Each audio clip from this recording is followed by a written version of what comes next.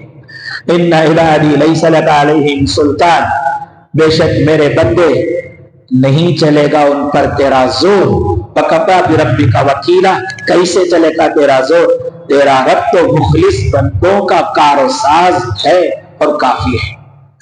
دعا فرمائیے قرآن پاک کا جو ترجمہ کیا گیا، جو تفسیر کی گئی ہے، اللہ اسے قبول فرمائے، اس میں اخلاص نصیب فرمائے۔